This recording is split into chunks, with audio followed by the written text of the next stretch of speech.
large antelope, one of which has some very big twisty horns right there. This is a pair of our eland from our eland herd. Now, before I get started talking about the facts about these guys, there is one standing fairly close to the train. This is Gracie, one of my favorite elands in this yard. Don't tell the others I said that, by the way. But since she is standing so close, I'd just like to quickly remind everyone to please not try to reach out to touch or feed our animals. That is a 1,000-pound animal with knives growing out of her head, and she's a new mother. She's got a baby that's about 2 weeks old sitting by a tree not too far from here. Oh, wow. Anyway, eland are the largest antelope species in the world, with males, like this guy, big guy right here, getting up to 2,000 pounds, and females getting up to 1,000 pounds. Oh, wow. Eland are endurance runners, meaning they can run long distances at moderate speeds to hopefully exhaust any predators that might be trying to chase them. Despite their absolutely massive size, eland are actually capable of jumping 8 feet straight up in the air from a complete standstill if they are startled. For reference, that means even a big guy like our male back there, that's Brutus by the way, can jump about the height of this train without even getting a running start. Isn't that wild?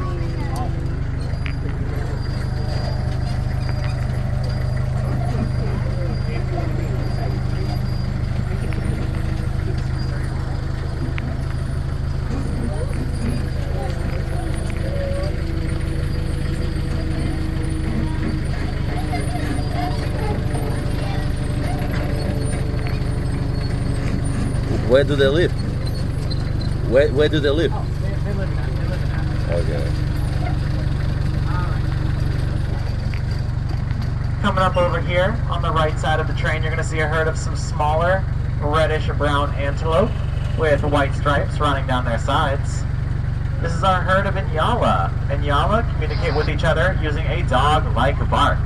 And in the wild, they are often found trailing behind troops of baboons to pick up any leftover fruit that they leave behind because, as you can imagine, baboons are pretty messy eaters. Nobody ever taught them table manners, so there's a lot of leftover fruit to go around.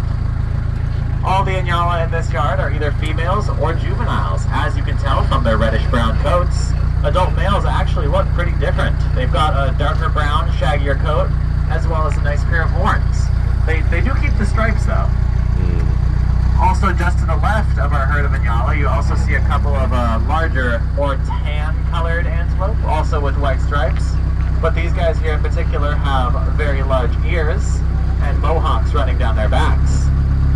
This is a part of our herd of greater kudu. You probably noticed in that brown shelter we passed a little ways back, a little younger one. Greater kudu are native to Central Africa, and they have excellent hearing, as you can probably tell, from their very large ears. Only male greater kudu have horns, which is why we can tell these ones here are either females or juveniles.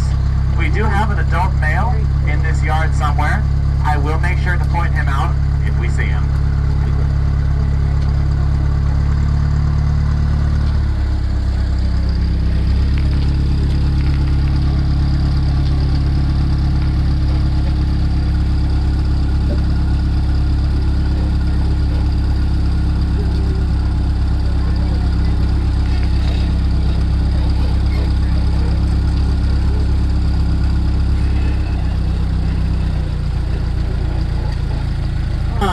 Folks, coming up on the left side of the train right here, you can see another one of our female eland. This one's name is Emma. Yeah, She's looking really photogenic for you guys, standing all close. She's so cute. But on the right side of the train right there, we got a new animal. You're going to see 3 dark brown shaggy animals sitting along the fence right there. Those are called waterbuck. Now, despite their name, they are not usually found in the water. They are often found near the water's edge as they are prone to dehydration. Waterbuck are also capable of submerging themselves almost entirely underwater as a defense mechanism against predators because waterbuck can't actually run all that fast. If that doesn't work, though, they can also secrete a very foul-smelling and foul-tasting substance directly from their skin. Don't ask me why we know the substance tastes bad, though. I don't have an answer for you guys. You can also see on the left side of the train, you get a closer look at Gracie's baby from a little earlier on. That baby is just over 2 weeks old now.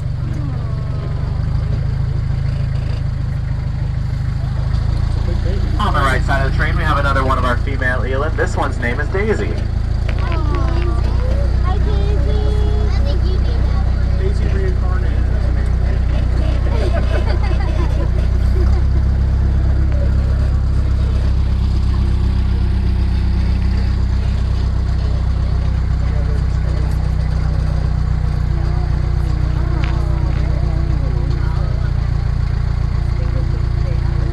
if you look off to the left side of the train over by that feeding station there, you're going to see a pair of larger white antelope with reddish-brown necks.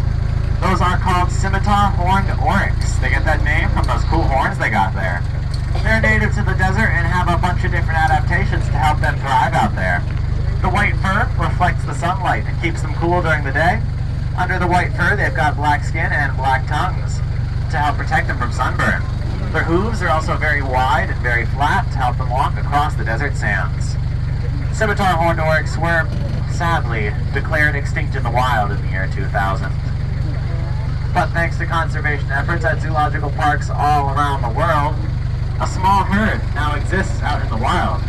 And though there are still very few of them left out in the world, there is a little bit of hope for them, as their numbers are very slowly, yet very steadily increasing. The Metro Richmond Zoo was founded in 1995. We are home to approximately 2,000 animals, ranging from almost 200 different species. And even though that is quite a lot of animals to look after, we still make sure each and every single one of them gets fresh food and fresh water every single day.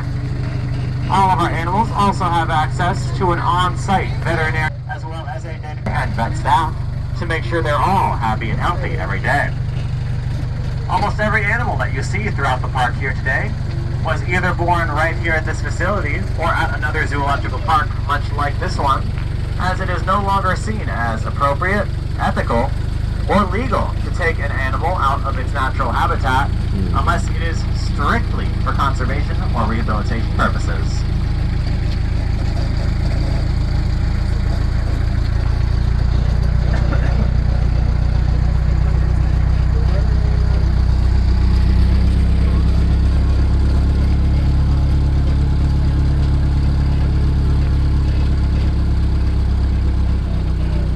Coming up on the right side of the train, we are approaching our Great Ape Islands. You may notice they're surrounded by a large body of water. This is because due to our apes' high muscle mass and low body fat, they're actually a bit too dense to float or swim, so the water acts as kind of a natural barrier, or to put it more simply, they're just too muscular to swim. Our first island up here has our chimpanzees on it, Dave and Abby. Now, a common misconception with these guys, chimpanzees often get mistaken for monkeys around here, so just a quick clarifier, chimpanzees are not monkeys. They are apes, just like you and me. And if you'd like to know more about the differences between apes and monkeys, feel free to ask me after the tour is over. I'd love to talk with you guys about it. Back to chimpanzees, though. They are highly social creatures. In the wild, they travel in large groups called troops, with a dominant male protecting them while they forage and hunt for their food. That's right, while chimpanzees are omnivores, they are also very capable hunters. They are known to go out of their way to hunt monkeys or even small antelope if they get the chance, but they do also eat plenty of termites. Chimpanzees are usually found on the ground, but they'll sometimes go in the trees to forage, hunt, or sometimes just hang out. And speaking of the trees, we have reached our orangutan family. Our big boy Farley up front and center. Towards the back, our female Zoe, and on the wooden play structure, little baby Flynn, turning 2 years old a little later this year.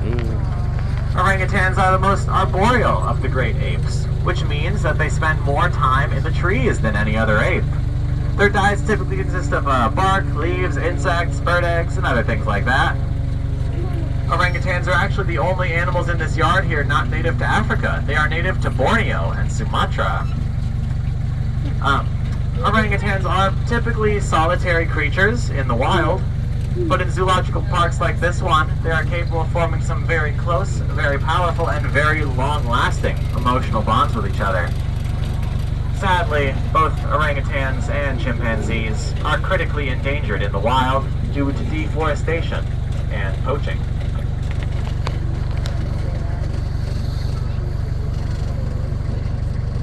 Off to the right side of the train over there near that brown shelter, you're going to see a tall, majestic, somewhat goofy-looking dinosaur walking around back there.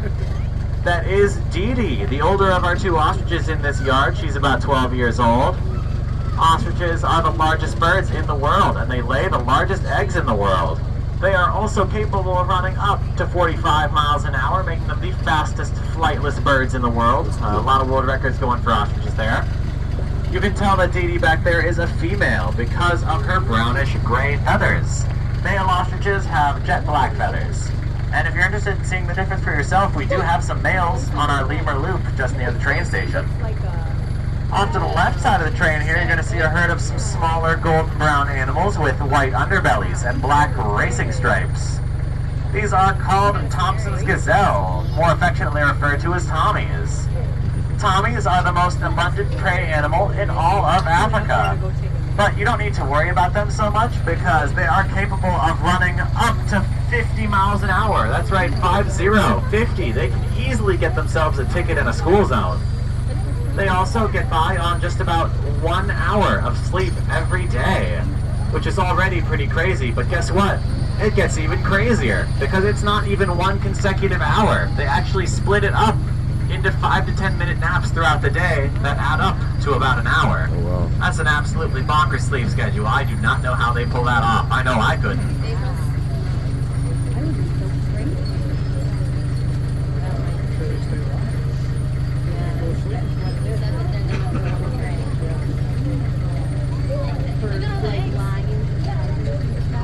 Coming up on the left side of the train on the ground, some of you guys might have already spotted a large clutch of eggs right there.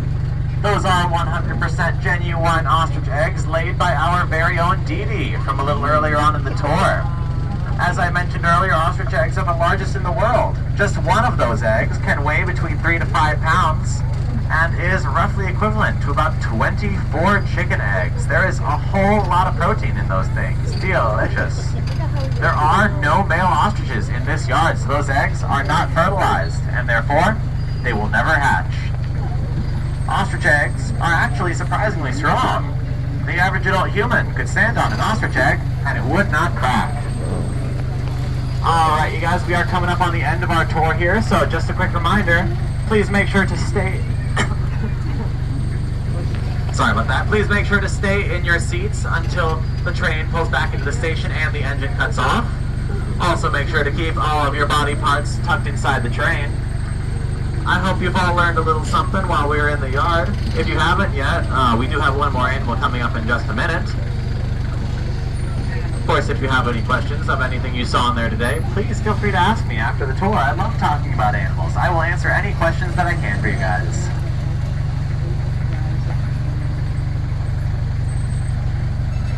You need to know about the animals. I want to be a keeper. Alright folks, coming up on the right side of the train over here, you're going to see a herd of some larger tannish gray animals with black and white faces and some very long, very pointy horns. Excuse me, please don't climb on any of the zoo fences. Safety thing. Sorry. These animals off to the right side of the train right there are a herd of Gemsbok, otherwise known as spear antelope. I'll tell you why they have that nickname in just a second. Now you're probably wondering what our herd of Gemsbok is doing in this other yard off to the side instead of in the big yard with all of our other animals. This is because Gemsbok are actually known to be extremely aggressive and territorial. Now, you're probably thinking, Noah, come on. Those are herbivores. Herbivores are friendly. They just eat plants. You've got to be exaggerating, right? Nope, I am not. In the wild, herbivores have two options when they come across a predator. That is to either run away or to fight back. And Gemsbok chose fight back. In fact, they chose fight back so hard that they're usually the ones starting the fights. I would like to remind everyone to please stay in their seats. In the wild, Gemsbok are actually known to start fights with lions. And using the horns like spears, they often win. Really makes you question the whole all herbivores are friendly stereotype, huh? Those horns are not for decoration. They are never just for decoration. On that note, we have reached the end of our tour. Thanks so much for riding with me today.